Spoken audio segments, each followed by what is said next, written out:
pertanyaan yang pertama. Menurut ayah yang dikatakan keluarga sakinah mawadah warohmah itu seperti apa sih?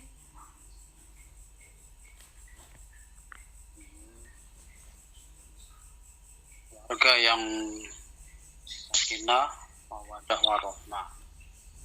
Yang dimaksud sakinah itu yaitu ketentraman dan ketenangan. Jadi orang yang sudah berumah tangga itu akan mendapat ketentraman dan ketenangan karena sudah ada tempat untuk berlindung. Dia akan mendapat perlindungan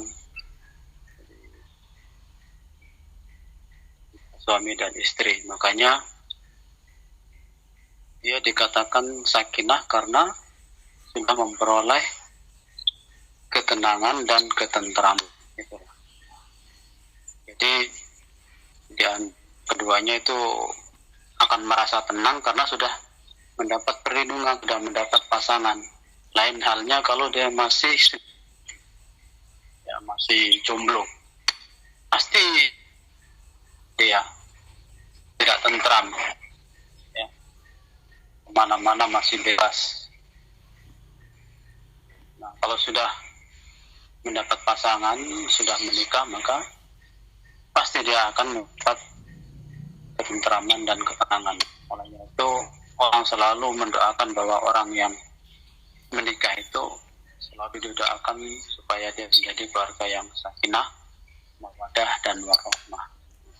Kemudian yang warohmah itu artinya cinta, atau bisa juga nasihat.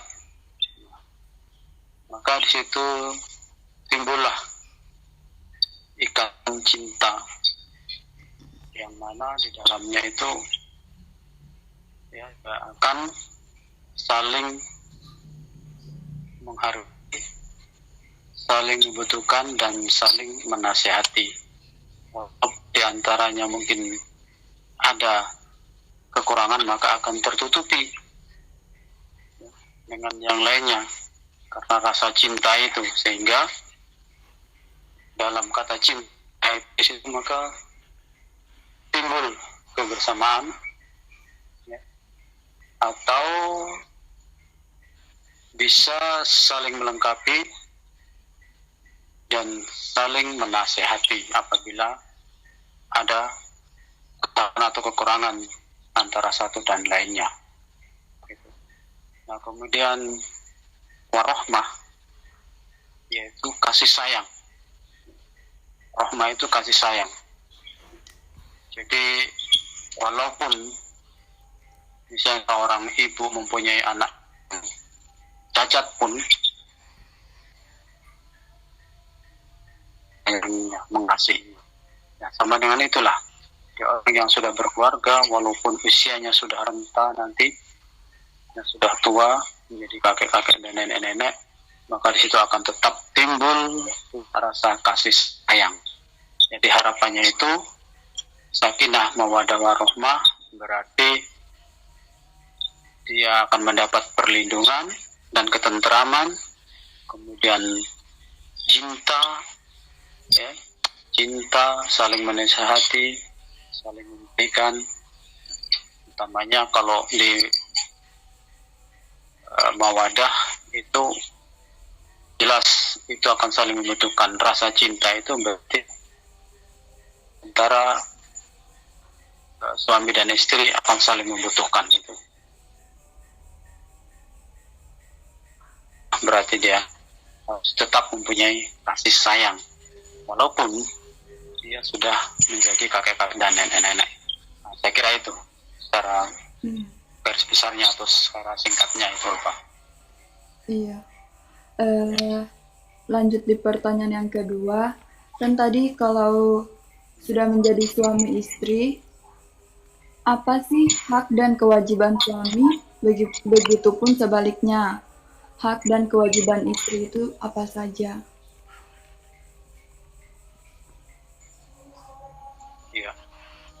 Kewajiban seorang suami yang jelas dia sebagai kepala rumah tangga atau sebagai imam, bisa dikatakan sebagai presiden rumah tangga, yang terutama dia harus bisa memberikan nafkah, baik nafkah batin maupun nafkah lahir. Kedua-duanya itu harus bisa dipenuhi. Kemudian haknya, hak sebagai seorang suami, yaitu jelas dia akan mendapatkan pelayanan oleh sang istrinya dengan baik. Itu haknya. Kemudian di samping itu juga, kalau sudah mempunyai anak keturunan, ya maka dia juga di antara keduanya, baik suami maupun istri, turut mendidik dan mengajari anak-anaknya sehingga dia sesuai dengan harapan kedua orang tua, yakni menjadi anak yang soleh dan solehah. Terutama harus diarahkan atau dibimbing melalui agama, pelajaran-pelajaran agama yang sangat penting untuk anak-anaknya. Nah, kemudian kalau hak dan kewajiban seorang istri, ya ini bisa mamamu yang harus menjawab. Harusnya dia. Ya, kewajibannya jelas dia sebagai ibu rumah tangga, di samping dia memenuhi kewajiban suaminya, juga tidak lupa dia mengurus anak-anaknya yang selalu dekat, mendidik dan membimbing ke arah yang baik agar anak itu menjadi anak yang berakhlak mulia sesuai dengan tuntunan dan ajaran Nabi Muhammad SAW, yaitu agama Islam. Saya kira itu. Iya. Lanjut di pertanyaan yang ketiga ya. Iya. Kan kalau sudah ada yang namanya pernikahan itu pasti ada semacam perselisihan. Bagaimana caranya ayah dan mama menyelesaikan perselisihan itu agar tidak terjadi perceraian? Ya, sesuai dengan tuntunan ajaran Islam. Jadi kalau ada perselisihan, itu diantaranya salah satunya mungkin harus ingat untuk menghilangkan amarah itu ya dengan berwudu, atau mungkin salah satunya harus mengalah. Kalau salah yang satunya mungkin lagi jadi ada kalanya ayah itu diam saja, ya, tidak dengan membalas omelan atau marahan dari sang ibu, sehingga kalau sudah demikian, ya, sudah reda, maka kita saling berbicara untuk menyelesaikan masalah itu. Jadi yang tadi itu mungkin tidak benar, seharusnya begini. Setelah itu baru di antara ayah dan ibu itu selalu meminta maaf, bermaaf-maafan gitu. Jadi tidak perlu lagi kita selesaikan dengan orang ketiga. Sebelum kita bisa selesaikan sendiri, itu tidak perlu kita meminta bantuan orang ketiga. Bahkan kalau zaman sekarang itu banyak sekali itu ibu-ibu yang punya masalah keluarga itu curhatnya ke medsos. Nah, itu tidak benar. Jadi kalau ada keluhan, ada cekcok rumah tangga, sebaiknya itu diselesaikan sendiri berdua. Ya. Berusaha sekuat mungkin untuk bisa menyelesaikan keduanya.